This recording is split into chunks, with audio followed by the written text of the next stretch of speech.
കുപ്പിവള കീല് കീല് കീലിങ്ങാണല്ലോ.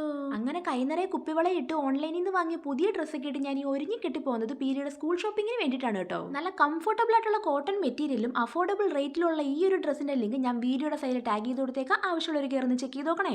ആദ്യം തന്നെ അഞ്ചാലമ്മൂട്ടി പോയി പീലിയുടെ യൂണിഫോമിന് വേണ്ടുന്ന മെഷർമെന്റ് ഒക്കെ എടുത്തിട്ട് നേരെ നമ്മൾ കൊല്ലത്തോട്ട് വിട്ടു. വീട്ടിൽ നിന്ന് രാവിലെ പോയി ഞങ്ങൾ അവിടെ ചെന്ന് സ്കൂൾ ഷോപ്പിംഗ് ഒക്കെ കഴിഞ്ഞ് കടയിൽ നിന്ന് ഇറങ്ങിയപ്പോഴത്തേക്ക് ഏകദേശം ഒരു 3 മണി കഴിഞ്ഞിട്ടുണ്ടായിരുന്നു. വിശന്ന് കയറിയൊരു ഹോട്ടലിൽ കയറി ഫുഡും കഴിച്ചിട്ട് ഏട്ടന്റെ വീട്ടിൽ വന്ന് വാങ്ങിച്ച സാധനങ്ങളെല്ലാം അമ്മയും അപ്പയും കാണിക്കുമ്പോഴാണ് ഞങ്ങൾക്കൊരു സംതൃപ്തിയും അവർക്കൊരു സന്തോഷം ഉണ്ടാവുന്നത്. ഞാൻ പീലിക്ക് വേണ്ടിയിട്ട് മാത്രമല്ല കേട്ടോ സ്കൂൾ ഷോപ്പിംഗ് നടത്തിയത്. എൻ്റെ ഒരു കുഞ്ഞു വരുമാനത്തിൽ നിന്ന് എന്നെ കൊണ്ട് പറ്റുന്ന വിധം എനിക്ക് അറിയാവുന്ന കുറച്ച് കുഞ്ഞുമക്കൾക്ക് വേണ്ടി കൂടി ഞാൻ കുറച്ച് അത്യാവശ്യമായിട്ടുള്ള സ്കൂൾ സാധനങ്ങളും കൂടി വാങ്ങിച്ചിട്ടുണ്ടായിരുന്നു. കുറച്ച് ബാഗ്, ബുക്ക്, കൊട, പെൻസിൽ, പേന, അങ്ങനെ അത്യാവശ്യം വേണ്ടുന്ന കുറച്ച് സാധനങ്ങളെല്ലാം വാങ്ങിച്ചിട്ടുണ്ട്. ഇതെല്ലാം അർഹതപ്പെട്ട കൈകളിൽ തന്നെ എത്തും. വൈകിട്ടായപ്പോഴത്തേക്ക് ഞങ്ങളുടെ ചേട്ടൻ്റെയും ചേട്ടത്തിനും കുഞ്ഞൊരു ആനിവേഴ്സറി ഫംഗ്ഷൻ ഉണ്ടായിരുന്നു. അതിനും പോയി ഈ ഇട്ടേക്കുന്ന ബ്ലാക്ക് ഡ്രസ്സിന്റെ ലിങ്ക് ഉണ്ടെങ്കിൽ അതും ഞാൻ ടാഗ് ചെയ്ത് കൊടുത്തേക്കാം. അവിടെ ചെന്ന് കേക്കൊക്കെ മുറിച്ച് നല്ല അടിപൊളിയായിട്ട് എല്ലാവരും കൂടെ ആഘോഷിച്ചു. അപ്പോൾ ഓക്കെ, ബൈ.